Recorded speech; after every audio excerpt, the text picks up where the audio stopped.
Hello friends, स्वागत है आप सभी का आपके अपने YouTube channel NS study point पर। फ्रेंड्स, आज के हम इस वीडियो में उत्तर प्रदेश जीके के अति महत्वपूर्ण प्रश्न सोल्व करेंगे जो आने वाली आपकी सभी एग्जाम्स के लिए बहुत ही ज़्यादा इम्पोर्टेंट हैं। तो फ्रेंड्स, आपसे रिक्वेस्ट है वीडियो को पूरा देखें क्योंकि सारे क्वेश्चंस एग्जाम ओरिएंटेड हैं, सेलेक्टेड प्रश्न हैं जो आपको कहीं भी देखने के लिए नहीं मिलेंगे। और ख़ास बात यह है कि आपकी परीक्षा 11 फरवरी को है और ये वीडियो आपके लिए बहुत ही बेनिफिशियल है क्योंकि इसमें बिल्कुल भी आपका समय बर्बाद नहीं होगा। 100 सवा 100 प्रश्न हैं इसमें और बहुत ही कम समय में आप ज़्यादा से ज़्यादा क्वेश्चंस कर लेंगे। तो चलिए शुरू करते हैं आज की वीडियो। पहला प्रश्न है, अखिल भारतीय किसान सभा का प्रथम अधिवेशन कहाँ हुआ था? तो कहाँ हुआ था फ्रेंड्स? लखनऊ में। ये बहुत ही मोस्ट इम्पोर्टेंट क्वेश्चन है, इसको आप नोट करके चलिएगा। अखिल भारतीय किसान सभा का प्रथम अधिवेशन लखनऊ में हुआ था, कई बार पूछा गया है। लखनऊ में 1857 के विद्रोह का नेतृत्व किसने किया था? तो फ्रेंड्स वो किया था बेगम हजरत महल ने। चलिए आगे देखते हैं। कानपुर में 1857 के विद्रोह का नेतृत्व किसने किया था? तो फ्रेंड्स वो किसने किया था? नाना साहब ने किया था। किसने? नाना साहब ने किया था। कालपी में 1857 के विद्रोह का नेतृत्व किसने किया था? तो फ्रेंड्स कालपी में क्या था? त्यात्या टोपे ने। किसने किया था? त्यात्या टोपे ने। त्यात्या टोपे ने किया था। फ्रेंड्स देखिए, मेरठ में 1857 के विद्रोह का नेतृत्व किसने किया था? तो वो किया था कदम सिंह ने। कदम सिंह ने मेरठ में किया था। मथुरा में 1857 के विद्रोह का नेतृत्व किसने किया था? मथुरा में किया था देवी सिंह ने। बहुत ही इंपॉर्टेंट है, वेरी वेरी आईएमपी है ये। मथुरा में किसने किया था? देवी सिंह ने किया था। इलाहाबाद में 1857 के विद्रोह का नेतृत्व किसने किया था? तो किया था लियाकत अली ने। किसने? लियाकत अली ने। चलिए आगे देखते हैं। गंगा नदी के किनारे हरिद्वार से निकाली गई नहर कौन सी है? तो कौन सी है? ऊपरी गंग नहर। ऊपरी गंग नहर, ये मोस्ट इंपोर्टेंट है, बारी बारी आईएमपी है, इसको नोट कर लेना। नरोरा में गंगा नदी से निकलने वाली नहर क्या कहलाती है? यानी गंगा के ऊपरी किनारे यानी हरिद्वार से निकाली गई क्या है नहर? ऊपरी गंग नहर है। और जो नरोरा में गंगा नदी से नहर निकलती है उसको निचली गंगा कहते हैं। ठीक है फ्रेंड्स, निचली गंगा। और ये दोनों क्वेश्चन बहुत बार आए हैं एग्जाम में। एक बार और रिपीट करते हैं इसको। हरिद्वार से निकाली गई जो गंगा नदी के किनारे से नहर निकली है उसको ऊपरी गंग नहर कहते हैं। और जो नरोरा में गंगा नदी से निकाली गई है उसको क्या कहते हैं? निचली गंग नहर कहते हैं। अगला क्वेश्चन है, माता टीला बांध से निकाली गई नहर किस नाम से जानी जाती है? तो फ्रेंड्स रानी लक्ष्मीबाई नहर नाम से जानी जाती है। रानी लक्ष्मीबाई। तो देखिए रानी, एक छोटी सी मैं आपको ट्रिक दे दूं। माता टीला यानी माता टीका, माता टीला, तो माता कौन है? रानी लक्ष्मीबाई है। तो इस तरीके से भी आप इसको याद रख सकते हैं। आगे देखते हैं। उत्तर प्रदेश की सर्वाधिक लंबी नहर कौन सी है? शारदा नहर है। उत्तर प्रदेश में कुमेला झील कहाँ स्थित है? तो फ्रेंड्स कुमेला झील लखनऊ में स्थित है। लखनऊ में स्थित है। उत्तर प्रदेश में मानसी गंगा झील कहाँ स्थित है? तो फ्रेंड्स मानसी गंगा झील गोवर्धन मथुरा में स्थित है। गोवर्धन नामक स्थान पर मथुरा, और गोवर्धन स्थान कहाँ है? मथुरा में है। तो फ्रेंड्स ये सारे एग्जाम्स ओरिएंटेड क्वेश्चन है, सारे सेलेक्टेड हैं। अगर प्लीज़ आपसे रिक्वेस्ट है वीडियो को पूरी देखें, और अगर आपके एक बार में क्वेश्चन सही से याद नहीं होते हैं तो वीडियो को दोबारा देख लेना, आपके सारे के सारे क्वेश्चंस याद हो जाएंगे। उत्तर प्रदेश में हिंगवा झील कहाँ पर है? तो हिंगवा झील वाराणसी में है। ठीक है, देखिए इसका लास्ट का वर्ड पकड़ेंगे हिंगवा और इसका शुरू का बा। हिंगवा वाराणसी, हिंगवा वाराणसी, इस तरीके से आप याद कर सकते हैं। उत्तर प्रदेश में टांडादारी झील कहाँ पर है? तो वो मिर्जापुर में है। कहाँ पर? मिर्जापुर। और फ्रेंड्स जो मिर्जापुर है हमारा, वो दरी कालीन के लिए प्रसिद्ध है। किसके लिए? दरी कालीन के लिए। तो इस तरीके से भी आप इसको याद कर सकते हैं। टांडादारी को दरी पढ़िए, क्या पढ़िए? दरी। और दरी कहाँ की प्रसिद्ध है? मिर्जापुर। तो इस तरीके से आप लंबे समय तक याद कर पाएंगे। उत्तर प्रदेश में राजा का बांध कहाँ स्थित है? तो राजा का बांध कहाँ स्थित है? सुल्तानपुर में स्थित है। अब देखिए इसकी भी वर्ड पकड़ने का मैं आपको बता दूं। राजा का बांध, राजा क्या होता है? सुल्तान। सुल्तान को ही तो राजा कहते हैं। तो देखिए राजा का बांध कहाँ है? सुल्तानपुर में। सुल्तान, इस तरीके से याद कीजिए। उत्तर प्रदेश में बड़ा गोखुर कहाँ स्थित है? तो फ्रेंड्स उत्तर प्रदेश में बड़ा गोखुर, बड़ा ताल यानी कि उसको क्या कहते हैं? गोखुर कहते हैं। सॉरी फ्रेंड्स, ये देखो इस तरीके से आपको समझ में आएगा। क्या कहते हैं उसको? गोखुर कहते हैं। जो बड़ा ताल है उत्तर प्रदेश में उसको क्या कहते हैं? गोखुर कहते हैं। क्या कहते हैं? गोखुर। तो कहाँ है वो? शाहजहांपुर में। कहाँ पर? शाहजहांपुर में है। उत्तर प्रदेश में भुजताल विसैया कहाँ पर है? भुजताल विसैया कहाँ पर है? रायबरेली में है। उत्तर प्रदेश में शुक्रताल कहाँ पर है? तो फ्रेंड्स शुक्रताल मुजफ्फरनगर में है। देखिए फ्रेंड्स, सारे क्वेश्चंस आपके लिए एग्जाम ओरिएंटेड हैं। उत्तर प्रदेश में रामगढ़ का ताल किस जिले में स्थित है? तो फ्रेंड्स रामगढ़ का ताल गोरखपुर में स्थित है। उत्तर प्रदेश में बबीरा झील, ये आईएमपी क्वेश्चन है, बहुत ही आईएमपी क्वेश्चन है। उत्तर प्रदेश में बाबीरा झील कहाँ पर है? तो बाबीरा झील है संत कबीर नगर में। संत कबीर नगर में। उत्तर प्रदेश में बैती झील कहाँ पर स्थित है? तो वो प्रतापगढ़ में है। कहाँ पर? प्रतापगढ़ में है। अगला क्वेश्चन देखते हैं। उत्तर प्रदेश में गोविंद बल्लभ पंत सागर कृत्रिम झील कहाँ पर स्थित है? वो मिर्जापुर में स्थित है।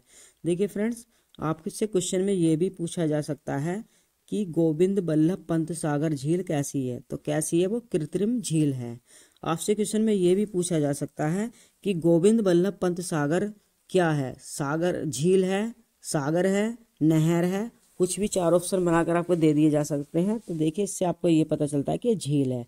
और पूछ ले प्राकृतिक है कृत्रिम है, तो कृत्रिम झील है गोविंद बल्लभ पंत सागर। और कहाँ पर है? ये मिर्जापुर में है।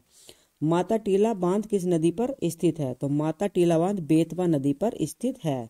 और देखिए इसकी मैं आपको ट्रिक दे दूं छोटी सी। माता लगाती है टीका, माता टीला को टीका पढ़िए, माता टीका लगाती है, बेटवा यानी बेटा, बेतवा यानी बेटा को, यानी माता अपने बेटे को टीका लगाती है। चलिए नेक्स्ट देखते हैं। रिहंद गोविंद बल्लभ पंत सागर बांध किस नदी पर स्थित है? तो फ्रेंड्स देखिए, उस रिहंद बांध का दूसरा नाम क्या है? गोविंद बल्लभ पंत सागर बांध दिया हुआ है, वो कृत्रिम झील थी। किस नदी पर है? रिहंद नदी पर ही है। ऐसा आपसे पूछा जा सकता है कि रिहंद बांध कौन सी नदी पर है?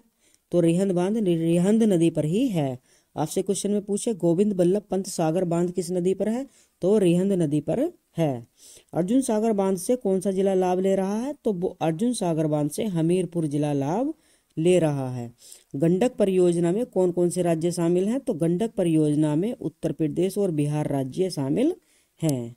चलिए आगे देखते हैं। उत्तर प्रदेश की पेयजल परियोजना कौन सी है? तो गोकुल बैराज परियोजना। मोस्ट इंपोर्टेंट है, ये पूछा गया है कई बार। उत्तर प्रदेश की कौन सी है परियोजना बताइए? गोकुल बैराज परियोजना। उत्तर प्रदेश का सबसे ऊंचा बांध कौन सा है? तो वो है रामगंगा बांध। कौन सा? रामगंगा बांध। कांप कीचड़ और बालू से मिलाकर किस प्रकार की मिट्टी बनती है? तो फ्रेंड्स कांच कीचड़ और बालू से मिलाकर जलोढ़ मिट्टी बनती है, जो सबसे अधिक ज्यादा उपजाऊ होती है। और उत्तर प्रदेश में सबसे ज्यादा किस मिट्टी का विस्तार है? तो जलोढ़ मिट्टी का ही विस्तार है। किस नदी के किनारे की मिट्टी को क्या कहते हैं? तो फ्रेंड्स देखिए, बहुत ही इंपॉर्टेंट क्वेश्चन है, आपसे पूछा जा सकता है कि नदी के किनारे की मिट्टी को क्या कहते हैं? तो उसको ढूह मिट्टी कहते हैं। ढूह मिट्टी कहते हैं। आगे देखिए, प्राचीन जलोढ़ मृदा को किस नाम से जाना जाता है? तो फ्रेंड, जो पुरानी जलोढ़ मृदा होती है उसको बांगर के नाम से जाना जाता है। अगर मैं बात करूं कि नवीन जो नई जलोढ़ मृदा है तो उसको किस नाम से जाना जाता है? तो उसको खादर के नाम से जाना जाता है। एक बार फिर रिपीट करेंगे। प्राचीन यानी पुरानी जलोढ़ मृदा बांगर और नवीन जलोढ़ मृदा खादर। उत्तर प्रदेश की जलवायु कैसी है? तो उत्तर प्रदेश की जलवायु उष्णकटिबंधीय मानसूनी है। उष्णकटिबंधीय मानसूनी जलवायु है। नेक्स्ट देखते हैं। उत्तर प्रदेश में बंगाल की खाड़ी से आने वाले मानसून का क्या नाम है? तो उसका नाम है पूर्वा। बहुत मोस्ट इंपोर्टेंट क्वेश्चन है फ्रेंड्स। सारे क्वेश्चन वैसे तो एग्जाम ओरिएंटेड हैं, आप इन्हें जरूर याद कर लीजिएगा और देख लेना आप कम समय में कितने क्वेश्चन याद कर पाएंगे, क्योंकि मेरी किसी भी वीडियो में ऐसा नहीं है कि वो आपका समय बर्बाद कर रही हैं। कम समय और ज़्यादा क्वेश्चन। उत्तर प्रदेश में किस मानसून से वर्षा होती है? तो बंगाल की खाड़ी के मानसून से वर्षा होती है। आगे चलते हैं। उत्तर प्रदेश में सर्वाधिक वन वाला जिला कौन सा है? तो सोनभद्र। कौन सा? सोनभद्र। उत्तर प्रदेश में जवाहर नक्षत्रशाला कहाँ पर स्थित है? आनंद भवन प्रयागराज में। आनंद भवन प्रयागराज में। और ये आनंद भवन किससे संबंधित है? जवाहरलाल नेहरू, इंदिरा गांधी, इनसे संबंधित है आनंद भवन। उत्तर प्रदेश में वीर बहादुर सिंह नक्षत्रशाला कहाँ है? तो फ्रेंड्स वो गोरखपुर में है। वीर बहादुर सिंह नक्षत्रशाला गोरखपुर में है। चलिए आगे देखते हैं। इंदिरा गांधी नक्षत्रशाला 2003 यानी 2003 में स्थापित की गई थी। तो कहाँ पर है? ये सूरजकुंड पार्क में है। और सूरजकुंड पार्क कहाँ है? लखनऊ में है। आपसे इसकी अगर स्थापना की डेट पूछ ले तो 2003। उत्तर प्रदेश में डॉक्टर भीमराव अंबेडकर नक्षत्रशाला कहाँ पर है? तो वो रामपुर में है। कहाँ पर? रामपुर में। आगे देखते हैं। शाम ए अवध किस महोत्सव का हिस्सा है? सॉरी फ्रेंड, थोड़ी सी टाइपिंग एरर है। शाम ए अवध किस महोत्सव का हिस्सा है? तो फ्रेंड्स शान ए अवध लखनऊ महोत्सव का हिस्सा है। मीना बाजार किस महोत्सव का हिस्सा है? किस महोत्सव का हिस्सा है? तो लखनऊ महोत्सव का हिस्सा है मीना बाजार। लठमार होली किस महोत्सव का हिस्सा है? तो लठमार होली मथुरा होली उत्सव का हिस्सा है। देखिए, शामे अवध लखनऊ महोत्सव, मीना बाजार लखनऊ महोत्सव और लठमार होली मथुरा होली महोत्सव। आगे देखते हैं। किस उत्सव में मुगलकालीन वैभव के दर्शन होते हैं? तो फ्रेंड्स आगरा पर्यटन उत्सव में, आर्य पर्यटन उत्सव में। जैन धर्म के अनुयायियों द्वारा कौन सा उत्सव मनाया जाता है? तो कांपिल्य उत्सव मनाया जाता है। ये आप बिल्कुल नोट कर लीजिए, नया प्रश्न है और ये पूछा जा सकता है 100%। उत्तर प्रदेश में कुंभ मेला कहाँ लगता है? प्रयागराज में लगता है। फ्रेंड्स, यदि आपने मेरी पहली वीडियोस नहीं देखी हैं तो मैंने डिस्क्रिप्शन में लिंक दे रखा है, आप सारी वीडियोस देख लिए। उसमें जीएस के भी क्वेश्चंस हैं जो आने वाली सभी एग्जाम्स के लिए बहुत इंपॉर्टेंट हैं, खास करके यूपीपी। उत्तर प्रदेश में माघ मेला कहाँ पर लगाया जाता है? वो प्रयागराज में लगाया जाता है। और अगर मैं बात करूं कि नौचंदी मेला कहाँ लगता है तो वो मेरठ में लगता है। फ्रेंड्स, देवी पाटन मेला कहाँ लगता है? तो देवी पाटन मेला उत्तर प्रदेश के गोलकुंडा में लगता है। मेले जरूर पूछे जाते हैं, इसलिए मैंने एक दो क्वेश्चन पिछली वीडियोस का रिपीट भी हो सकता है, लेकिन मैंने सारे ही मेले यूपी के रख लिए हैं इस वीडियो में। राज्य में शाकुंभरी देवी मेला किस जिले में लगता है? तो सहारनपुर जिले में लगता है। देवा शरीफ मेला कहाँ लगता है? तो बाराबंकी में लगता है। अगर आपसे ये पूछे देवा शरीफ की दरगाह कहाँ पर है? तो वो भी बाराबंकी में ही है। फ्रेंड्स, अगर मैं बात करूं कि कालिंजर मेला कहाँ लगता है तो वो बांदा में लगता है। चलिए आगे देखते हैं। ये बहुत ही इंपॉर्टेंट क्वेश्चन है, कई बार पूछा गया है। उत्तर प्रदेश में सैयद सलार मेला किस स्थान पर लगता है? तो फ्रेंड्स, सैयद सलार मेला लगता है बहराइच में। बटेश्वर मेला कहाँ पर लगता है? तो बटेश्वर मेला आगरा में लगता है। उत्तर प्रदेश में नक कटैया मेला कहाँ पर लगता है? तो फ्रेंड्स, नक कटैया मेला लगता है वाराणसी में। ये सारे मेले बहुत ही इंपॉर्टेंट हैं, प्लीज़ आपसे रिक्वेस्ट है वीडियो को पूरा देखें। आगे देखिए, उत्तर प्रदेश में खिचड़ी मेला कहाँ पर लगता है? तो फ्रेंड्स, खिचड़ी मेला लगता है गोरखपुर में। कहाँ पर? गोरखपुर में लगता है। उत्तर प्रदेश में पद्मावती सती मेला, फ्रेंड्स पद्मावती सती मेला कहाँ पर लगता है? तो ये कन्नौज में लगता है। कहाँ पर? कन्नौज में। आगे चलते हैं। उत्तर प्रदेश में central glass and ceramics research institute कहाँ पर है? तो फ्रेंड्स, ये खुर्जा बुलंदशहर में है। और ये क्वेश्चन मल्टीपल टाइम पूछा गया है। उत्तर प्रदेश में राष्ट्रीय वनस्पति अनुसंधान केंद्र कहाँ पर है? तो ये लखनऊ है। ये क्वेश्चन एक एग्जाम में दोनों लगातार इसी तरीके से पूछे गए थे। आगे देखते हैं। विश्वनाथ मंदिर उत्तर प्रदेश में कहाँ है? तो फ्रेंड्स, विश्वनाथ मंदिर वाराणसी में है। आप इसको वर्ड से रिलेट करके याद कर सकते हैं, विश्व वाराणसी इस तरीके से। दशावतार मंदिर कहाँ है? तो फ्रेंड्स, दशावतार मंदिर देवगढ़ में है। और देवगढ़ कहाँ है? ललितपुर में है। यदि आपसे क्वेश्चन में ये आपसे ऑप्शन में ये देवगढ़ दे दे, ललितपुर नहीं है, तो आप देवगढ़ टिक करेंगे। यदि आपको देवगढ़ ना दे, ललितपुर दे, तो आप ललितपुर टिक करेंगे। ठीक है, और इसको स्टार्टिंग वर्ड से रिलेट करके भी आप इसको याद कर सकते हैं। उत्तर प्रदेश में लाडली जी यानी कि राधा जी का मंदिर कहाँ है? उसका नाम क्या है? राधा जी का मंदिर भी है और लाडली जी का मंदिर भी है। तो फ्रेंड्स, बरसाना में है। चलिए देखते हैं आगे। उत्तर प्रदेश में श्रृंगी ऋषि का मंदिर कहाँ पर स्थित है? तो फ्रेंड्स, श्रृंगी ऋषि का मंदिर फर्रुखाबाद में है। ये मोस्ट इंपोर्टेंट क्वेश्चन है। श्रृंगी ऋषि का मंदिर कहाँ है? फर्रुखाबाद में।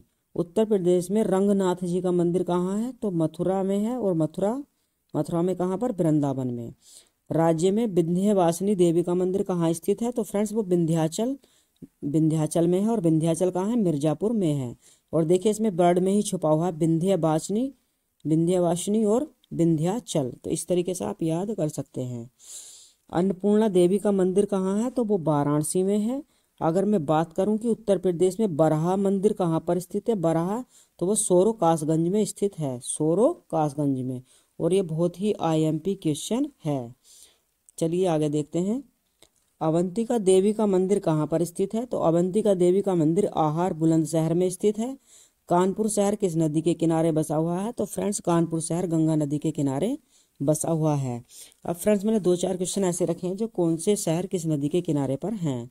लखनऊ एवं जौनपुर किस नदी के किनारे पर हैं? तो फ्रेंड्स ये गोमती नदी के किनारे पर हैं। आपसे कई बार क्वेश्चन में ये पूछा गया है कि लखनऊ किस नदी के किनारे पर है? तो लखनऊ गोमती नदी के किनारे पर है। यदि आपको ऑप्शन में दे दे कि जौनपुर शहर किस नदी के किनारे पर है, तो जौनपुर शहर भी गोमती नदी के किनारे पर ही है। आगे देखते हैं। अयोध्या किस नदी के किनारे पर है? ये भी कई बार पूछा गया है। तो फ्रेंड्स अयोध्या घाघरा नदी, और जिसका दूसरा नाम सरयू नदी है। पहला नाम क्या है? सरयू नदी है या घाघरा नदी। आप ऑप्शन में जो सा भी इनमें से आ जाए उस पर ही आप टिक कर करके आएंगे। अयोध्या किस नदी के किनारे पर है? घाघरा या सरयू नदी के किनारे पर है। गाजियाबाद किस नदी के किनारे पर है? तो फ्रेंड्स गाजियाबाद हिंडन नदी के किनारे पर है। हमीरपुर शहर किस नदी पर है? तो फ्रेंड्स वो बेतवा नदी पर है। किस पर? बेतवा। चलिए आगे देखते हैं। मथुरा व आगरा किस नदी के किनारे पर है? तो फ्रेंड्स मथुरा एवं आगरा यमुना नदी के किनारे पर हैं। सोनभद्र किस नदी के किनारे पर है? तो सोनभद्र सोन नदी के किनारे पर है। तो देखिए वर्ड पकड़ेंगे सोन और सोन नदी, इस तरीके से रिलेट करके हम इसको याद कर लेंगे। गोरखपुर किस नदी के किनारे पर है? तो फ्रेंड्स गोरखपुर ताप्ती नदी के किनारे पर है। नेक्स्ट देखते हैं। बांदा किस नदी के किनारे पर है? तो बांदा केन नदी के किनारे पर है।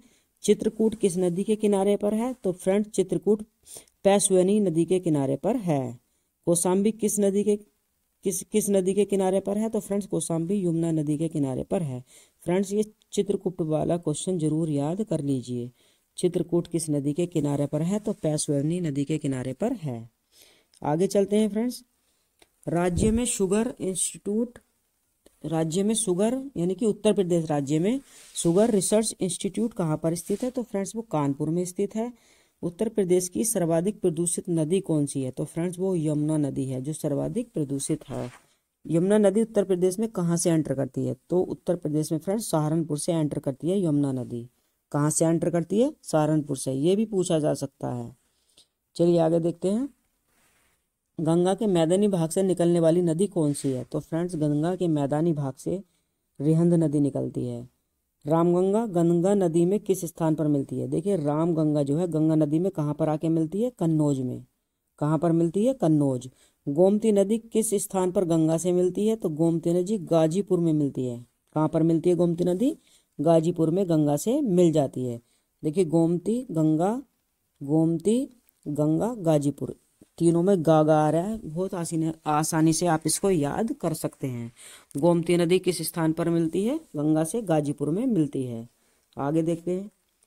घाघरा नदी किस स्थान पर गंगा से मिलती है? तो फ्रेंड छपरा। कहाँ मिलती है? छपरा में। चंबल नदी यमुना नदी में कहाँ आकर मिलती है? तो औरैया में मिलती है। यानी चंबल नदी और यमुना का संगम कहाँ होता है? औरैया में होता है। केन नदी यमुना नदी में कहाँ जाकर मिलती है? तो बांदा में जाकर मिलती है केन नदी यमुना नदी से। कहाँ मिलती है केन नदी यमुना से? बांदा में। चलिए आगे देखते हैं। अगला क्वेश्चन है बेतवा नदी यमुना नदी से कहाँ जाकर मिलती है? तो हमीरपुर में। बेतवा नदी यमुना नदी से हमीरपुर में मिलती है। अगर मैं बात करूं गोमती नदी के किनारे से बनवास से निकाली गई नहर कौन सी है? यानी गोमती नदी के किनारे बनवास नामक स्थान से निकाली हुई गई नहर कौन सी है? शारदा नहर है। कौन सी नहर? शारदा नहर। यमुना नदी के किनारे ओखला, यमुना नदी के किनारे ओखला से निकाली गई नहर क्या कहलाती है? आगरा नहर। मोस्ट इंपोर्टेंट क्वेश्चन है फ्रेंड्स, इसको याद रखिएगा। आपसे क्वेश्चन में ये भी पूछा जा सकता है कि आगरा नहर कहाँ से निकाली गई है? तो ओखला से निकाली गई है। किस नदी से निकली है? यमुना नदी से निकली है। इस तरीके से याद करिए, एक एक क्वेश्चन से 3 3 क्वेश्चन आपकी याद हो रहे हैं। कौन सी नदी कर्णावती के नाम से जानी जाती है? तो फ्रेंड्स कर्णावती के नाम से जानी जाती है केन नदी।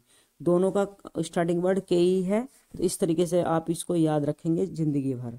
देखिए हिंडन नदी यमुना नदी से किस स्थान पर मिलती है? तो फ्रेंड्स हिंडन नदी हमें पता है गाजियाबाद नोएडा में बहती है, तो ये हिंडन नदी यमुना नदी से नोएडा में आकर के मिलती है। उत्तर प्रदेश में ताम्र पाषाणिक सभ्यता के साक्ष्य कहाँ से प्राप्त हुए हैं? तो फ्रेंड्स वो हुए हैं आलमगीरपुर मेरठ से, बड़ा गांव और हुलास सहारनपुर से। कहाँ कहाँ से प्राप्त हुए हैं? आलमगीरपुर मेरठ से, बड़ा गांव और हुलास सहारनपुर से प्राप्त हुए हैं। उत्तर प्रदेश में ताम्र पाषाणिक सभ्यता के साक्ष्य है।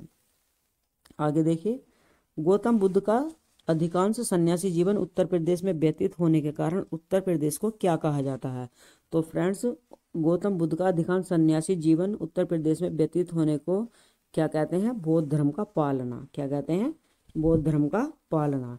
कुषाण काल में कौन सा नगर व्यापार संस्कृति का प्रमुख केंद्र माना गया? तो वो मथुरा माना गया। कौन सा? मथुरा। अगला देखते हैं फ्रेंड्स, हर्षवर्धन के शासनकाल में उत्तर प्रदेश का कौन सा नगर सत्ता का उच्चतम बिंदु बन गया था? सॉरी फ्रेंड्स, हर्षवर्धन के शासनकाल में उत्तर प्रदेश का कौन सा नगर सत्ता का केंद्र बिंदु बन गया था? कन्नौज। कौन बन गया था? कन्नौज।